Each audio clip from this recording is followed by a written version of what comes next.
Bismillahirrahmanirrahim. Assalamualaikum warahmatullahi taala wabarakatuh. Nama saya Maman SPD, mengajar di kelas 12 dengan bidang pelajaran yaitu Bahasa dan Sastra Indonesia. Materi yang akan saya sampaikan pada saat ini yaitu mengenai kata baku dan kata tidak baku.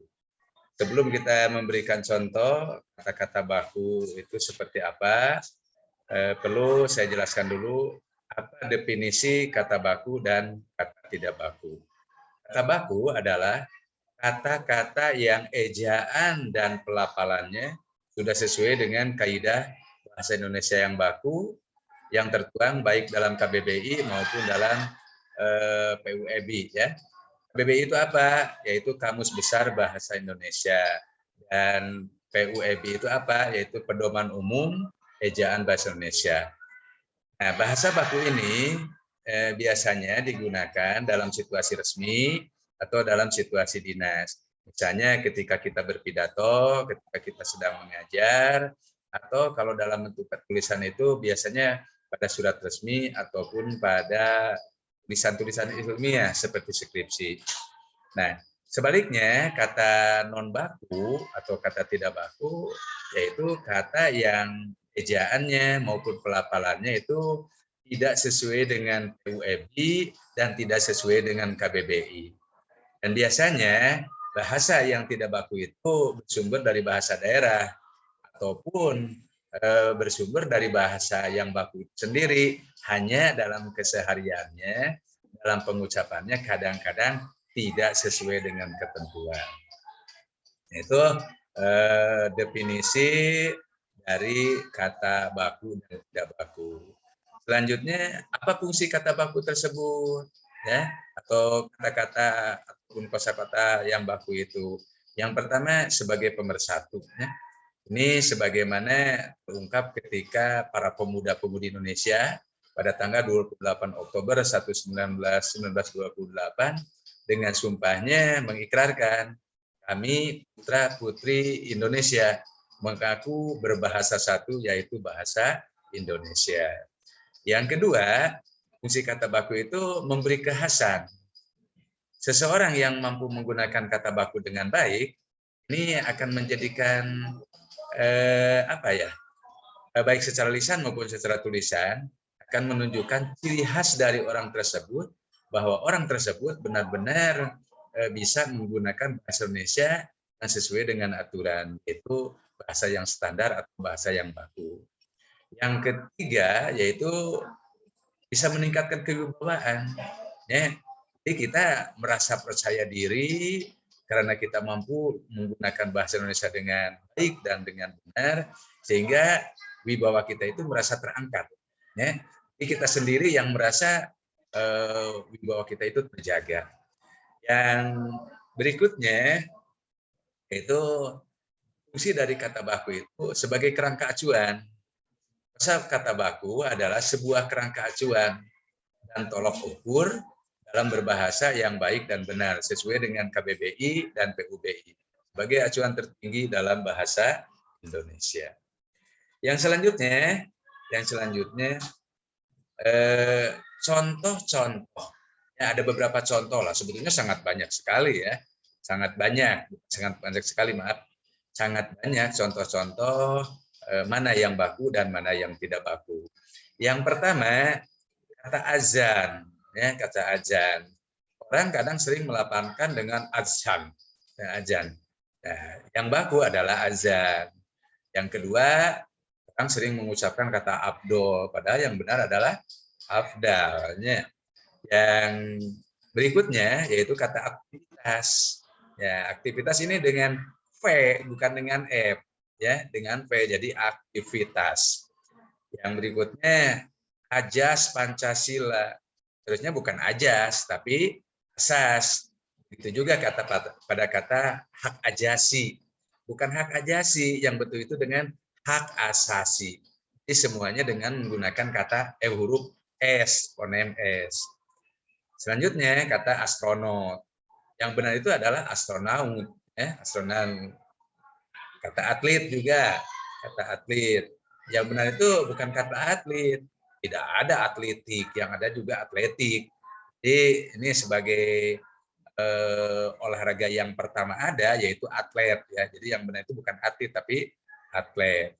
Begitu juga kata apotik. Yang benar itu adalah apotek.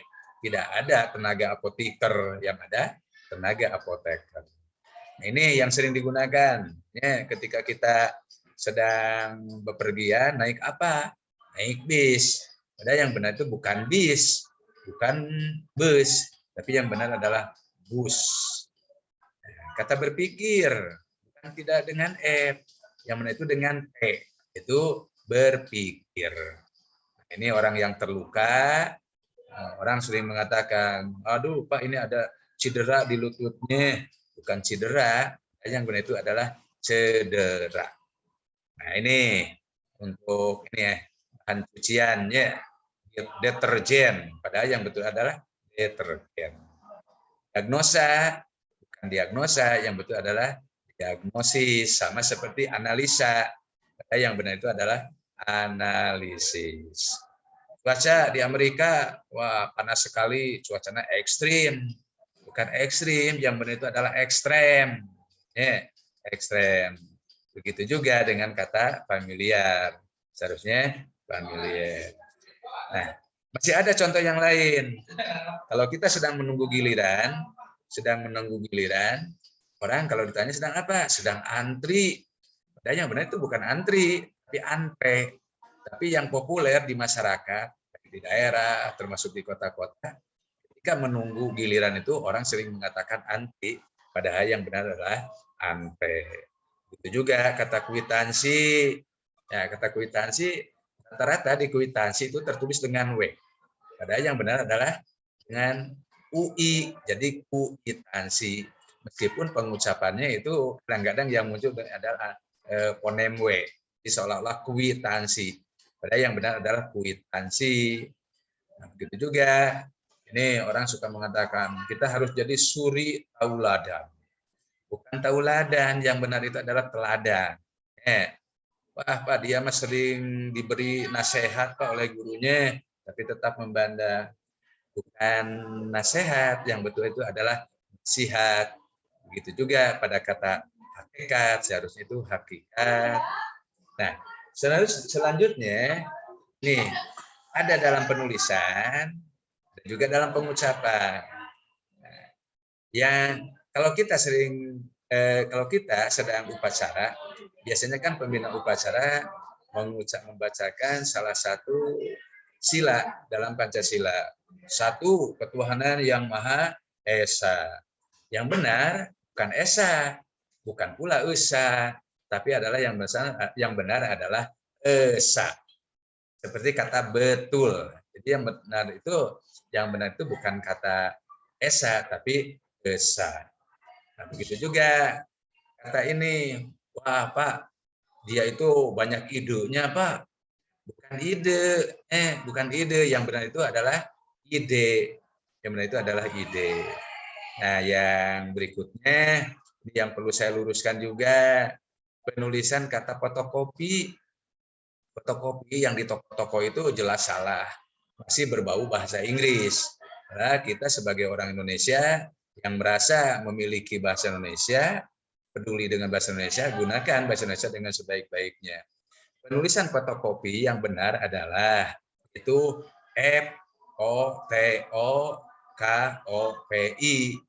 Jadi penulisannya adalah fotokopi dan semuanya dirangkai, tidak dipisahkan menjadi dua kata. Nah, begitu juga penulisan pada paspor. Ya, pertama penulisannya harus disatukan.